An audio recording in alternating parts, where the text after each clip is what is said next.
Aloha! Welcome to another Dream Makers. Mama presents. She's laughing at me. Dream Makers, we know. You know what Mama is. Maui Arts and Music Association. I'm Jason Schwartz. Ariel is off on the other side of the island today. She knew that I was going to be meeting with Sheila Cole. Sheila, you may remember, not only as an artist and as a writer, but as a significant global environmentalist, which really, to me, she'll explain to you, but Sheila's from Nova Scotia, Yes, Canada, and is very heavily involved in what's happening on a global level in the environment. Give us a bit of a conversation about that, if you would. But before anything, welcome to our show. Thank you, Jason. It's great to be back. Oh, thank you. Yeah. Our audience probably remembers. Some of the people that are new here might not. Sheila has been one of those lovers of Maui. Oh, absolutely. And I think maybe our first interview and when we got together was maybe 1995. We were all children at the time, of course. And then we got together maybe right after 2001, probably. Yeah, I think 2000. altogether we've had 4 or 5 interviews at least. Well, I know that we've had a few, but the thing that's most interesting to me about this, Sheila's going to tell you about all kinds of stuff, but I'm itching for her report card. Maybe later we'll hear her report card on Maui, because she's been here to see all the growth, and we always watch. It's more than growth, and Maui's changed a lot. And I'd like to hear it from someone who visits here regularly, but also is aware of what's happening on a global level too. That's you, isn't it? How did you get involved in the environmental movement? Well, it was, I grew up, being a nature lover and so on and so forth. I was working heavily in my career, and I was one of these people that seemed to be fine one day, and then all of a sudden I developed all kinds of allergies and environmental sensitivities, and it became very difficult for me to work on a regular basis. I had to take time off and rebuild my health, and I ended up having to do a lot of research to figure out what was going on. And when it seemed like I was getting allergic to just about everything, I thought, something's not quite right with this picture, because I'd always had a very healthy lifestyle. Were you living up in Nova Scotia? Well, I had exercised a lot. You were in a healthier area, right? Well, I was living and working in Ottawa at the time, but grew up in Nova Scotia. And so anyway, I started doing a lot of research, and it seemed quite clear to me that I should be putting a lot of energy into environmental concerns, because, things were obviously deteriorating somehow. So I started getting involved with environmental organizations, and I've served on the board of directors of a number of environmental organizations, and I'm very active within the Canadian environmental movement. Were the things that were getting you sick man-created? Is that what I'm understanding? Well, I think the load of toxins that we have on our bodies right now, no matter where we live in the world, is quite significant, and it's mostly attributable to man-made chemicals that have come online since the Second World War. There was a lot of experimentation with chemicals in the Second World War for biological and germ warfare and chemical warfare and so on. And since we were in the middle of industrial expansion, once the war ended, the military complex, released those things to the industrial complex, and now we have those chemicals that are showing up everywhere in the cleaning solutions that we use in our homes, and the materials that we build our houses and all our buildings with, and the pesticides and herbicides that we spray on our food crops. And GMO things, pesticides from the inside to the outside. Wow. Yeah. So, So that's very interesting, because you really feel that, and I'm hearing it now, maybe clearly for the first time, that it was the military that passed certain harsh chemicals that worked to the industrial people, who started using it and employing a lot of things into building products, cleaning products, so it's pervasive in our whole world. Yeah, I think it ties in with our industrial expansion, and we discovered chemicals and what could be done with them, and we just, as is our wont, we just went totally to the nth degree with it, and now we've ended up with, we have between 70 and 100,000 chemicals that circulate regularly in our day-to-day lives. And what people are always thinking, well, what chemical is it that's causing the problem? Well, there are so many things that we're exposed to. If you take a simple one like formaldehyde or phenols that are used as preservatives, you'll find those in 100 different things that you're exposed to every single day of your life. So it's not just that there's a little bit of extra formaldehyde in the new carpet that you put in. That's the thing that's going to be the thing that might cause you to have itchy eyes and a sore throat and all that kind of stuff. But you're being exposed to it everywhere that you go. You find a lot of that here on Maui, or less of it here on Maui? Because of the warm climate and the fact that windows are open all the time, everything off gases a lot more quickly. And but there are a lot of problems with dust here, and if you get cane burning, fog to a lesser extent. I think one of the really serious exposures on Maui is having to do with pesticides, herbicides, and fungicides. Really? Yeah. And so, in terms of noticing what's going on in Maui, it's been obvious to me for some time that the monoculture crops, that's where you plant a single thing, like we have the sugar cane. Well, the problem with that is the burning, and I think people are pretty familiar with all of that. But then you get the pineapple crops require a tremendous amount of chemical attention. They do. Pesticides to kill any insects that are going to prey on the fruit. Herbicides to kill off any other plant species that are trying to grow in the field, and then fungicide to kill off any funguses and molds and smuts and things like that will try to grow on the... That's a funny one. Smuts. Yeah, that's right. I never heard that used that way. So pineapple, we pesticide, herbicide, and fungicide it to death. That's right. So, and then we can it. Yeah. And send it to the mainland. And hopefully. then we eat it. We don't. We have organic pineapples here, but I guess that must be a rarity. Well, I'm glad you brought up the word organic, because if there's one thing that Maui could do to really improve its future, it would be to go organic. All right? So we need to change away from monocropping, which is, sugarcane, pineapple, and whatever kind of single crops. Single crops are not a good idea, whether they're grown on Maui or where they're grown on the earth, because by their very nature, they become weaker. It's easier to prey upon, one single species. So what you want to do is go organic. So go organic in agriculture, grow multiple things, like multiple fruits and vegetables, some tea, some coffee, whatever, but make sure that you have many different things growing in the fields. Well, it's very interesting because some of those things are, I don't want to say obvious, but if you grow one thing, you deplete the soil of certain chemicals that don't have a chance to get regenerated. And so you bring in outside chemicals to supplement a depleted soil, and it just seems like the whole thing just escalates the problem. Well, it's problematic because at the time that these things are applied, they're carried in the air, and so the winds carry them away even from their place of application. And so anyone who's around, who's inhaling these things at the time of their application, that's problematic.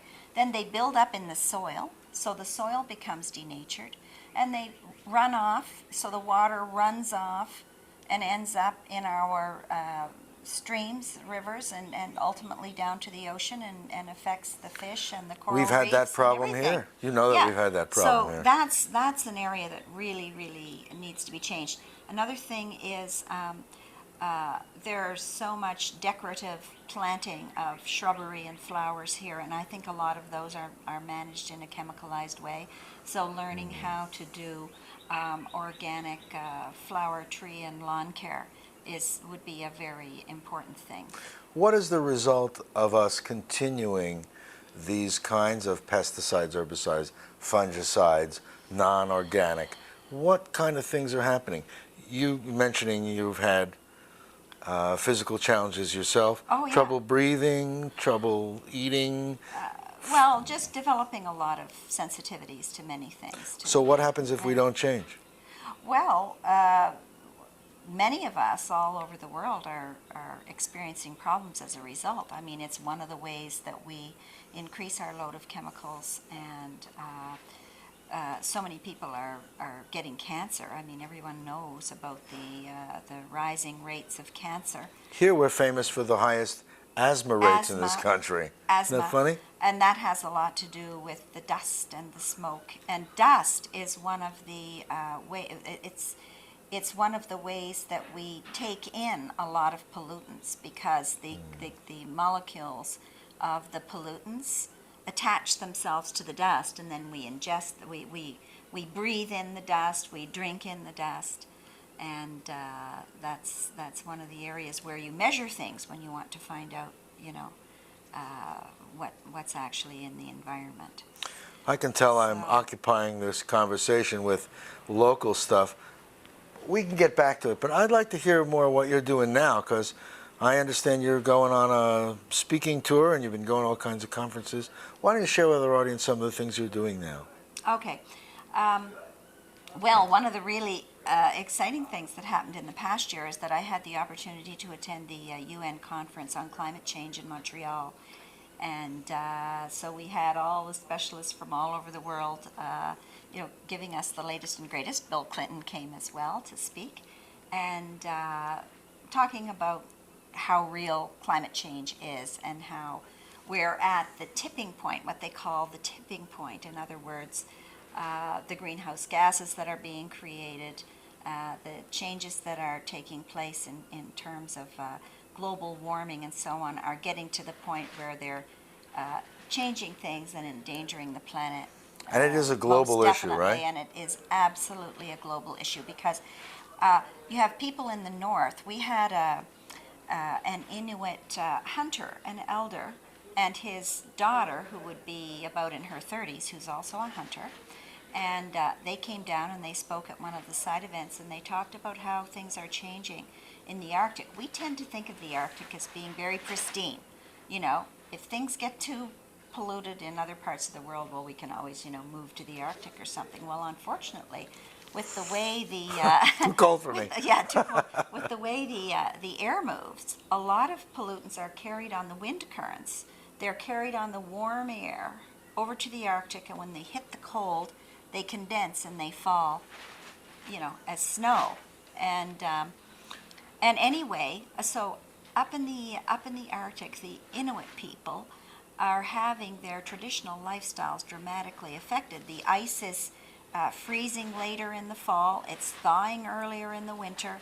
The weather conditions are so unpredictable that they're saying that even in a single day, when they get up in the morning and they're trying to figure out what the weather's going to be for the day, which used to be an easy thing to predict, you just read what was going on in the sky. Apparently it changes so much even within one day that it's becoming very dangerous for them when they go out to hunt. Wow. Terrible winds come up inexplicably. They just appear, and it makes the visibility almost impossible. The kind of snow they used to be able to find to build their igloos, which gives them good protection when they're out hunting, is very hard to find now because of all the weather changes. Really? It's changing the nature of the snow even. And so sometimes they have to stay in tents when they're out on the hunt, and that doesn't give them enough protection. I bet. So we can measure changes. We can measure the things that we're exposed to in our bloodstreams, even in native tribes in the jungles of the Amazon. You can still measure chemicals that are used in the modern world in their bloodstream, because these things move around. So the underlying message there being, we are all interconnected, and what we do to ourselves, we also do to our earth. And what we do to heal ourselves helps to heal the earth, and what we do to heal the earth helps to heal us. Well, that's comforting. We have a real strong healing community here, but it concerns me when I hear you talking about the pesticides, fungicides, herbicides. We're on an island, and We destroy our reefs with all this runoff. Yes, yeah. And, you know, I've been here since 1988. Uh-huh. And I'm just in shock constantly Yeah. at, you know, it's like we've had the answers, Right. but no one's listening. Well- Because I don't know if it's because there's a 2 or 4 year cycle in the regime, or people are so worried about the immediate problems because things are so advanced that they're not dealing with a longer vision to really make a longer change, you know, a development of organic, Yeah. or development of things that are more than just a Band-Aid. We seem to be Band-Aiding and covering up our resources. And do you know that we have a water table here that is very shallow? Mm-hmm. Are you aware of that one? Yes, yes. The saline level is going up. We have so much development that we're really facing potential crises with certain basic Well, things. So, I mean, you know, there's even development going on over in the Kahakaloa mountain region where there's definitely not enough water there, and even the few houses that are there already are having difficulty with water supply. But you know, we spoke about tipping point in terms of global warming. As a frequent visitor to Maui, which is, you know, my beloved island, I mean, it's like my second home here. I really, really love it. I sense that we're reaching a tipping point in Maui, and it used to be, you know, we'd had these interviews in years that went by, and it used to be like, oh, well, maybe those are problems that are happening somewhere else, but you know, in Maui, oh, we live in paradise here and none of this is going to touch us. Well, I think everyone who lives on the island, everyone who comes to visit the island frequently, is starting to get distressed about the fact that being too developed, and it's starting to get beyond its means to naturally support people in a healthy way here. The roads are busier, you know, people are a little more tense.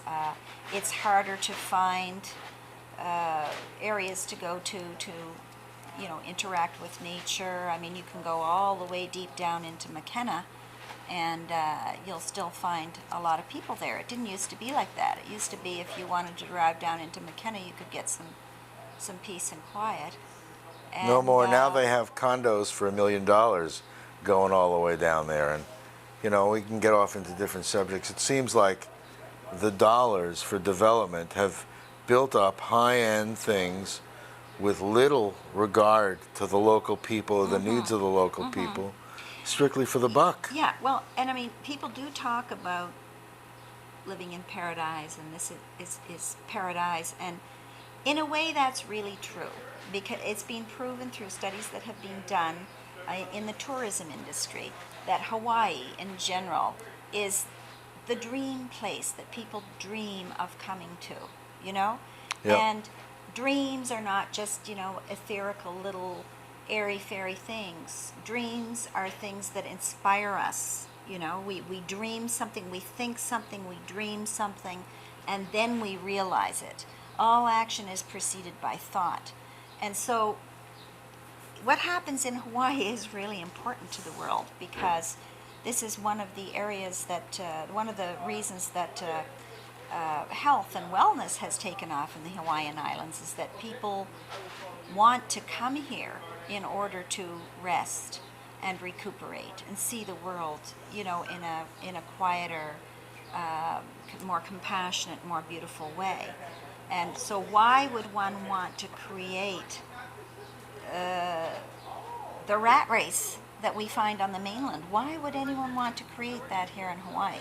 The people who have moved from the mainland here are people who want to escape the hecticness on the mainland. Certainly the native Hawaiians have preserved the aloha spirit here and deserve to, you know, to have that to themselves. I think it would be really important for the elders of the island, certainly the elders from the native Hawaiian community, and some of the elders from the community of people who've been here for hundreds of years, to meet and have a good solid look at what's going on with development in the island, and maybe figure out what can be done to reverse some of the plans that are in place, because we know the direction that things are going, nobody's really happy about it except the I people can who are going tell. to make some money from it. I can tell you're not from here because you have just expressed probably the thing that I've heard most from the local Hawaiians, the elders. You know, they're sort of like the Rodney Dangerfield of the islands. They get no respect. This island has been taken over by parties that are self-interested and not honoring the host culture, its ways, its healing ways, and its aloha to everyone. And it's really something that is, you call it a tipping point. I call it a point where people may stop coming here. We've been the most beautiful and wonderful island in the world. Yes. We're at that point. Well, how much more beautiful and wonderful can you pack in and not be self-supporting? You know, it's. I hope that Maui is listening. We're in an election year now. Yeah. And we've been in this election year every 2 years, every 4 years. It's like but that we in Canada, need. too. It's almost like we need a king. We need people that are looking to a longer vision We have a than king. just a short the cycle. Native Hawaiian community has a king. Well, that's Maybe another we need subject. To hear more from them. Well, again, that you know, person. that's a whole other subject that we're not going to get into because I know the king. We've had him here on the show, Uh-huh. and I don't think he's ready to lead. I don't think that he has the ability to, at this point, get some of the developers, some of the local interests to turn over their interests in, what do they say, to be able to help the greater good of the whole community. Uh-huh. I don't think that one's in place yet. Yeah. It would be nice. Yeah. Well, you know, Maui still is a phenomenally beautiful island. And so thinking of things in a positive way, let's just think, a lot of people feel as individuals that they're powerless, you know, but really what we do as individuals, we're part of the whole. And every single person has an ability to affect what happens around them. Oh, so I if you understand. look after what's going on in your own little area where you live, you say to the people around you, oh, let's make our houses around here, you know, pesticide free. Let's get involved, let's know, let's How let do you do that? people in power structure know. Well, in my city where I live, we have a pesticide bylaw now. We don't use pesticides on our... You hear that? Yeah. You legislate it. Yeah. Because here, we've tried lots of things. The Speaker of the House, or now Speaker Emeritus, Joe Suki, said to me about traffic and problems. It's only when the price gets too high that people think about. You have to impact someone's life so they make an alternative choice, because Yeah. voluntarily... But how did it start? It started with people like myself on the street where I lived, and then there was somebody in another couple of areas of our city who just decided on their own that they would start talking to their neighbors to see if they could get things to be pesticide free right in their immediate area. Next thing you know, we were talking about it all over the city, and we were one of the first municipalities in Canada to you know, not to be using pesticides on our lawns and our public places. And also in our city, we have several schools that have been built, which are environmentally friendly. In other words, they've used all non-toxic building materials and so on, so that we can have kids going to school, you know, who aren't having a lot of exposures while they're at school. We have non-smoking legislation in place. We're a small municipality. We've been able to do it all by having an ongoing public dialogue. And There's been heavy public dialogue here. uh-huh. There has been very aggressive action taken by a small band, but then there are many people that aren't employing it. And they're the ones that also, what's the word? Their levels of toxicity and continuation of the way they've been doing it Yeah. are dominant because they're the dominant money, it seems. It's what I'm seeing. Yeah, well, I think in the Western world in general, we're still very attached to this idea of wealth, abundance, which is measured in terms of things, and bigger, more, better, you know. So bigger houses, bigger cars, you know, more jewelry, more things. And one of the things that we have to do in the Western world is figure out how to get beyond consumption. figure out how to bring our lives Yeah. back down into a more basic way of living. You know, when I was growing up, we we had a few outfits to wear for clothing. We had warm, comfortable houses, but nothing really, you know, gargantuan or outlandish. And we lived simpler lives. We sat around talking to people and visiting with our friends and so on. And now we've sort of become a little bit too dominated by things and gadgetry and We may have been, but I think it's not an easy thing to turn back a clock. So here we are now. We're racing toward our own oblivion, and we can slow it down if you want. I mean, maybe that's sounds pessimistic. I think people need to be awakened to the fact that we are at a crisis. As you were talking, I thought to myself, Sheila's saying the same thing she said last time, which is that we can all take responsibility ourselves. And I say, yes, that's true. But I've now gotten my sword a little bit sharper. For example, GMO. Now, the word genetically modified organism, for example, when you're talking about things that get caught in the wind and go around, and all the experimentation that's done here, because we're a more moderate climate, we've had more experimentation in biological and plant things than anywhere else. And when you were talking about chemicals from the Second World War and the military, I realized, well, some of the manufacturers of some of those chemicals are the same manufacturers that are doing the testing now, and they're not even doing tests now and not even reporting the tests now. They're just in open fields doing it. They're talking about protections, but I don't know if I want to trust anymore, because I see our world still continuing. It's not easy to stop these things. No. They're in the building materials. They're in so many things of what we're doing. They're now in the foods. Mm-hmm. They're being created. Whether they're good or bad isn't really something that I know how to judge anymore. I just know that we have to awaken everyone. If cancer happens close to you, you suddenly realize, oh my goodness, what is it that I did, or what can I change in my environment? But it would be nice if people would think about it before they have cancer. Before. You know, I was thinking about that just on the way to the interview this morning. One of our very good reporters for the CBC, the Canadian Broadcasting Corporation in Canada, just a few nights ago, my friends emailed me and told me, had done an excellent show on cancer, relating it to chemicals in the environment. Why did she get interested in that? She developed cancer. She develops cancer, she starts looking into the information, she starts to get more interested in all of this kind of stuff. Finally, it comes out. You know, the thing is, when I say that we can take responsibility, I mean everyone. We're all in this together, all right? Yeah, we We are. all participated with our heavy consumption and so on to bring things to the point that are now problematic. I mean, the whole globe is at the tipping point. You know, And we burn whether here, it's- and we affect you and the Arctic. Yeah. People here that say, oh, it's not happening here. Right. That's that level So of responsibility. when I say about us taking responsibility, that applies to the CEOs, that applies to the senators, that applies to our elected officials. It applies to our teachers.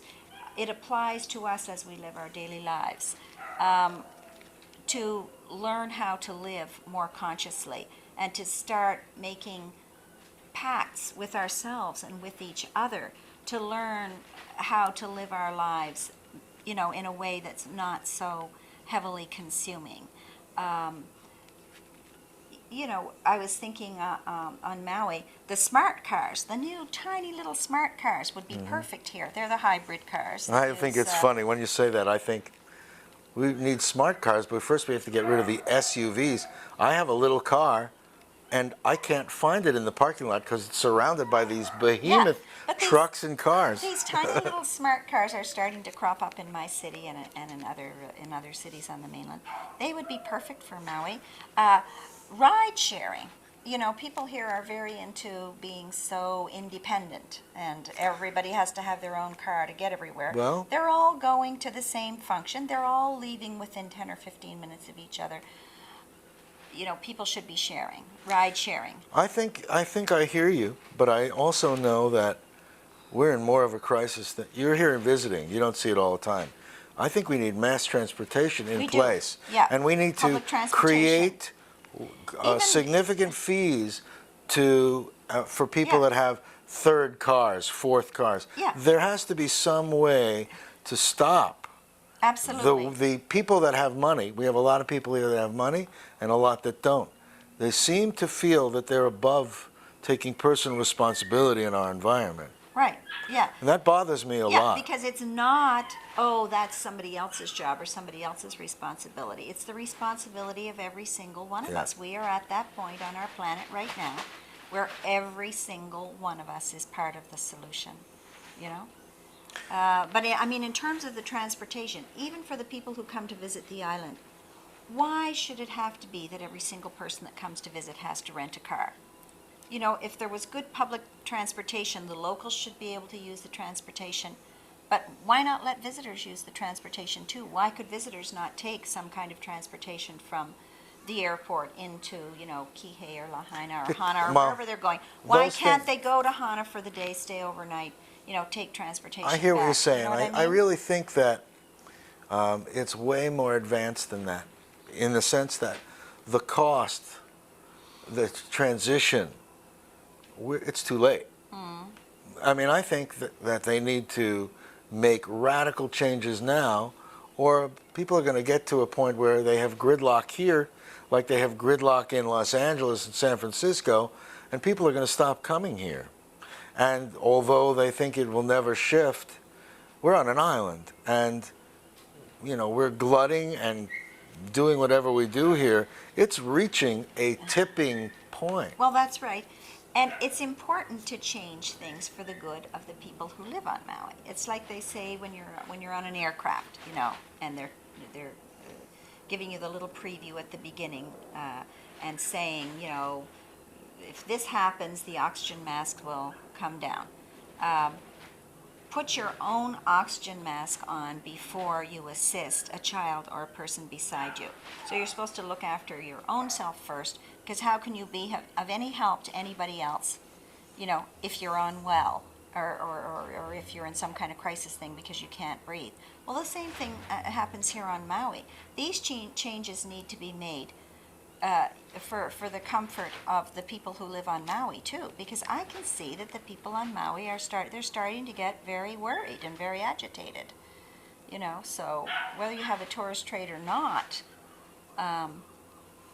you need to be looking at ways to hold on to the best of what Maui is. If there's no tourist trade, I think, or not, would really dramatically. We have such a significant focus on tourist trade. Yes. I don't think we've prepared. That's what I wanted to tell you about, Jason. I met many wonderful people at that UN conference on climate change that happened in Montreal the end of November, early December. One of those people that I was so thrilled to meet is the Minister of the Environment for Costa Rica. Mm-hmm. And he talked about how in Costa Rica, 30, 40 years ago, they were looking how to develop their country. And they could have gone the route of cutting down a lot of their tropical rainforest and, making it into ranch land or whatever. They could have done various industrial pursuits. They made the decision those 3-4 decades ago to protect their ecosystems and to attract people to their country, to develop a tourism trade where they attract people to their country based on the preservation of their natural resources. Actually, It's really taken off. 3 decades later, they are reaping the benefits. They have made it work for them. Costa Rica has the highest percentage of protected area of any country in the world. That 29% of their land base is set aside as protected areas. And, it's so funny to me. I know so many people from here in Maui over the last 20 years that have gone to Costa Rica. Uh-huh. I mean, we as a people, all of us, we keep there could be, more of our. We go to a place because we've destroyed the place we're in. Yeah. Isn't that what's happening with mainlanders and people coming Yeah, here. but the We message keep is jumping and bumping. and a lot of people are beginning to realize that. It's not like there are a lot of places to go. We have to get conscious and create, a beautiful, healthy situation where we're living, wherever it is that we're living. You hear We that? do it house by house, That means you too. neighborhood by neighborhood, Mm-hmm. and that's the way it happens. Change doesn't happen from, somebody coming along and, dropping some magic potion and suddenly everything changes. It happens person by person. And the neighborhood context is extremely important. Well, it is. I know we're going to run out of time, and I want to switch to some of your other passions. Is that right? What are you thinking? You're writing. What kind of writing you doing, and art? Yes. I'm writing a book right now about the interrelationship between environment and health. So I'm basically going to be writing about all the things that I've been talking about for the past good. couple of decades. Do you have a title? I do have a title, A working but it's title? under wraps. It's under wraps. That's a good name for the title. It's Under Wraps. Yeah. That's a good one. Yeah. No, so this environment and health book is. Do you have things on the internet or ways that should people contact you through me, or what's the best way? If Because someone people wants- always, from the last times, they Yeah. ask all kinds of questions of me, and I'm like, well, let's see. I have friends at the Zero Emissions Research Institute in different communities around the world, but how am I going to do it? Do you want me to have questions and stuff to be directed to you? People could contact you if they have questions. Yeah, it is Good. better to, to be dealing with the questions here at the local level. But certainly if somebody has a question that they want to ask, they could do so through you. Well, I'm When thinking when more the my- other direction. When huh? my book is out, I will have a website. I don't have one right now for my environment and health information, and another website for my art. But in terms of websites, let's not use this opportunity for me to tell you about two excellent websites that the organization that I'm involved with at home has. I'm on the board of directors of the Environmental Health Association of Nova Scotia, and we have two fabulous websites. Okay. One of them is www.environmentalhealth, all one word, environmentalhealth.ca. CA stands for Canada. So California. www.environmentalhealth.ca, that's one website. Okay. The other one is www.lesstoxicguide, all one word, Less Toxic Guide. Okay, you can see it on your .ca. .ca. And that site is one of the ones that this CBC interviewer that I was telling you about, she directed everyone to that site. We've had so many hits on that site, and it's wonderful because what it does is it gives you safe alternatives to use in your daily life. Less toxic alternatives to use for your home care products, your household products, your building products, all kinds of things. It's so funny. Over the years, I've gotten involved in different companies over the years. I could name them to you. Sunrider, Pharmanex, excellent products that are extraordinary, but they cost a little more money. Yes. People gravitate toward things that cost less money, even if it'll get them sick. We're going to have to realize that, when the pencil sharpens, you discover that you're getting sick and you're really spending for that more expensive product. Yeah, but listen, if all fruit and vegetables are grown organically, which they should be, Good luck. then I say good luck. People are not prepared to grow their own gardens now. And yes, but the they can mass production. support local organic growers. Oh, yeah. And let people I'm sure we do. know. Yeah. Do you know that here, That's how all it the grows. organic growers, whatever they have, is virtually sold out? Virtually sold out. That's right. But for mass consumption, they're doing all the spraying and all the chemicals because people are not So every taking time you go into the responsibility. store, you say, "Where's your organic produce? Do you have more organic produce? We want more organic produce." Well, that's the reason we should be sponsored by Mana Foods and Down to Earth and Hawaiian Yes, that's Moons. right, yeah. Because most of the people that I know are conscious and go there. That's right. The big markets, that's the tourists. That's right. Pretty much. And we need to, another thing about, for the health and wealth of this wonderful island of Maui is to support any kind of local business. Support all the local business. So, you know, when you're going into one of those smaller stores, instead of going into one of the big ones, we don't have to name who they are, but, you know, you're supporting the local economy a little bit more, and that's good. And the same for our cleaning products, our building products. Right now, we have a lot of them out there that are toxic, but we need to change that, and gradually we are doing that. And if you look at that site, www.lesstoxicguide.ca, you will be astounded at the number of alternative products that are out there that are healthier. How So, come you Canada know, took Canada to show us that, huh? Now, what I really mean is I love Canada, but why is it that we as Americans aren't taking a lead? You know, Sheila told me stuff that I'm not sharing too widely. When the Americans are at global conferences for environment, the world sees our mistakes and mentions it to us. And Oh. Americans, Yeah, I have something to say about that. At the UN Conference on Climate Change, of course, everybody knows, and most people are distressed with the fact that the U.S. has not signed on to the Kyoto Protocol. And so there are many municipalities in the U.S. Which are taking it upon themselves to do their own initiatives to address the problems of global warming. Good. And so they had their own side events, and there was already, I think, 195 or something municipalities who are doing things like improving the lighting in public buildings. They are encouraging better ground transportation in their cities. They're putting in bicycle paths. They're doing things to promote ride sharing. They're giving people incentives to, you know, keep them from parking downtown and all kinds of things like that. And so they're not waiting for somebody else to fix the problem for them. They're stepping up to the table and they're saying, this is where we live, this is our little part of the globe, and we're going to get busy and we're going to do the job ourselves. these are global people, right? These are people that live in cities in you know, Well, on the I'm mainland. trying. So you know, Mainland of. the U.S. I'm talking US. about the U.S. Okay. So, you know, there's so many people there who are very distressed about the fact that the U.S. government, for whatever reason, is not signing on to a lot of global treaties that affect the environment. And instead of just complaining about it, they're saying, we are going to go ahead and we are going to do the initiatives ourselves. Good. While we're waiting, you know, for the powers to be to get as conscious as we think we are about this.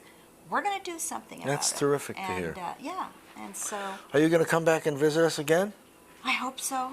I hope so. How I often really are do you love going to it come here. next year? I hope so. Or maybe this year again? Could be. You know, If I come in December, it would still be this year. should I give us a report card? Should I let you give us a report card, or No, that's your thing. The that's report, my thing? I've I talked, think you guys yeah. probably figure our report card is to be determined, and you know, I guess from Canada we want her to say A. We don't want to say F. We want to But- keep Maui beautiful, eh? Yeah. That's right. Yeah. We want Maui beautiful. You know, we've been the most beautiful and well-celebrated island travel destination in the world, and Yeah. we ought to really realize Yeah. we're at that point that we need to do some serious action. And I know we Yeah. have people that well, want well, to. the world, really, I mean, it's not a trite thing. The world really needs a healthy Maui. You know, a lot of the seeds for where we're going in the future are started in places like Maui. We have a huge conscious community here. We have a community of Native Hawaiians here who have lived in harmony with the natural world for thousands and thousands of years. And we're just getting a little bit, you know, too far away from what is in the flow in terms of balance between human beings and the earth. And so we need to restore, we need to do whatever is required, you know, to restore that balance. And so that Maui continues into the future to be a place where people come and go, Yeah, that sounds good. Maui no ka'aui, into the future. Maui, no owie. You know, there's no surprise to me when you use the word that we have to dream we've been dreammaui.com That's right. for a long That's time. right. And That's right. the vision of a self-sustained community model has been my vision since I got here. And I know I'm not the first and I'm not unique, but I hope that people will join in that effort and stand up in a very loving, inclusive way rather than in a combative way. Right. And let's see what more we can do, more and more, to make Maui work the together. dream that we want to be as an example for the world. Yeah. And live in the truly fresh, safe, clean paradise that we all can envision. You know, I know we could talk on forever, but I know that I can see that guy with his red nose, that camera? Oh, yes. He's going to turn off here soon.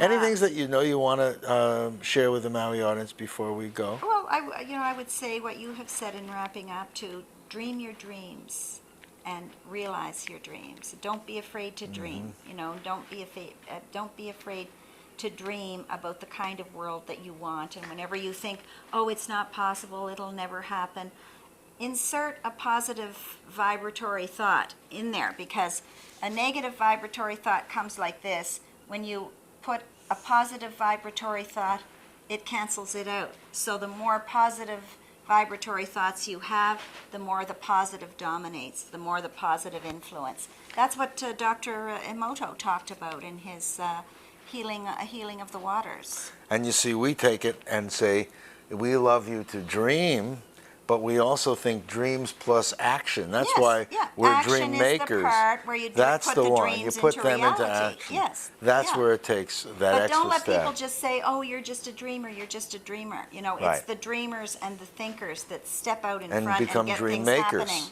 Yes. And become part of vision by taking action, you know. We appreciate you watching these kind of shows that we have. I'm glad that we can have someone as special as Sheila Cole here to join us. And I know that you appreciate it. I hope that you will come and see us again and just keep turning on television. You see behind me here this Richard Fields art piece. Yes, You can it's tell it's beautiful. Haleakala, can't you? And there's the owl. You know, we should use the wisdom of the owl, the pueo, and really keep marching in the right direction and be part of a solution. Sheila, thank you for being here on our show. welcome. And I hope that you've had a nice time here on Maui. I always do. I hope you'll come and join us again. Thank you very much. I'd love to. Really a pleasure. I want all you to take care, and we will see you soon. Aloha.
wapuhi He ho'i no e kauka I kauka hui hui o huelo I laela no e pili ai Me ka o hulu la hole